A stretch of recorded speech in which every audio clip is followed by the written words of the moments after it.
Season 9ஓட cutest சாம் அப்படின்னு அழைக்கப்படுற நம்ம வியானாக்கு என்ன பிரச்சனை ஏதுன்றது தெரியல. அவங்க எதனால நம்மளை வந்து இப்படி காமிச்சுக்கிட்டா தான் நிறைய பேருக்கு பிடிக்கும் அப்படின்றனால இப்படி பேசுகிறாங்களா, இல்லை அவங்க இயல்பாகவே இப்படி தானா அப்படின்றது எனக்கு இப்போ வரைக்கும் ஒரு டவுட்டாக தான் இருந்தது.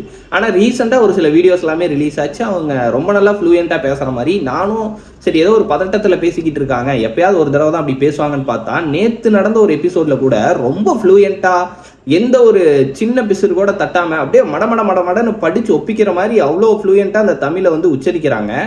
அப்படி நல்லா பேசும்போது எதனால ஆக்சுவலி பேட்ச்கோலி அப்படின்னு சொல்லி பேசணும் அப்படின்றது எனக்கு இப்போ வரைக்கும் புரியவே மாட்டேங்குது. அப்படிலாம் பேசினாதான் நம்ம கியூட்டுன்னு சொல்லி நமக்கு ஒரு ஃபேன் பேஸ் வந்து உருவாவாங்க அப்படின்றதுக்காக பேசுகிறாங்களா, இல்லை வந்து நம்மளை இப்படிலாம் பண்ணிக்கிட்டா இவங்க ஒரு லாங்குவேஜ் தெரியாமல் இருக்காங்க, இவங்களுக்கு சப்போர்ட் பண்ணுவோம் அப்படின்றதுக்காக பண்ணிக்கிறாங்களா, எனக்கு எதுவுமே புரிய மாட்டேங்குது. இவ்வளோ தெளிவாக தமிழை உச்சரிக்கும் போது தாராளமாக அதை எல்லா இடத்துலையுமே உச்சரிக்கலாமே. நீங்க சொல்லுங்கண்ணா, இருங்க. ஆனா அதுக்கப்புறம் இதுக்கு சொல்லுங்கண்ணா, பிரச்சனை ஆனா வெயிட் பண்ண கமுருதன் என்கிட்ட அதை சொன்னதுக்கு அப்புறம் நான் அந்த வார்த்தையை நீங்க இப்படி சொன்னீங்கன்னு வேற யாருக்கிட்டயுமே டிஸ்க்ளோஸ் பண்ணவே இல்லை.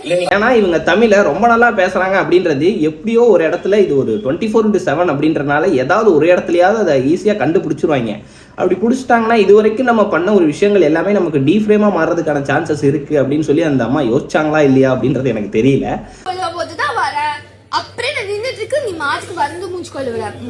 ஆனா என்ன பொறுத்த வரைக்கும், நான் இது வரைக்கும் வியானா மேல ஒரு ஒப்பீனியன்ல இருந்தேன். நான் வந்து பார்க்கும்போது ஓகே, வியானானா அவங்களுக்கு என்னதான் ஸ்லாங் வந்து பெருசா பேச தெரியலனாலும் அவங்களோட ஒப்பீனியன்றது தெளிவா இருக்கும், அவங்களோட மைண்ட் செட்டாவே நியூட்ரலா இருப்பாங்க அப்படின்ற நிறைய ஒரு விஷயத்த நான் வந்து யோசிச்சுட்டு இருந்தேன். இப்போ அது எல்லாமே எனக்கு கொலாபாகிற மாதிரி ஒரு ஃபீலு.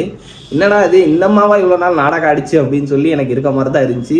உங்க பக்கத்துல எனக்கு கொஞ்சம் நர்வஸ் இருக்கு. எந்த டேபிள் பக்கத்துல நீங்க வியானா ஃப்ளூயண்டா பேசுற அந்த வீடியோலாம் பாத்தீங்களா, இல்ல அவங்க என்ன மாதிரியே உங்களுக்கும் அவங்க பச்சையா இவ்வளவு நாள் நடிச்சுக்கிட்டு இருக்காங்க, இந்த பிக் பாஸ் சீசன் 9ஓட தமிழ்நாட்டின் நடிப்பு அரக்கி வியானா அப்படின்னு சொல்லி தோணுதா, இல்ல அவங்க வந்து தெரியாம தான் தமிழை வந்து இப்படி உச்சரிச்சிட்டாங்க அப்படின்ற மாதிரி உங்களுக்கு ஒப்பீனியன் இருக்கா என்னன்றதை கமெண்ட் பண்ணுங்க.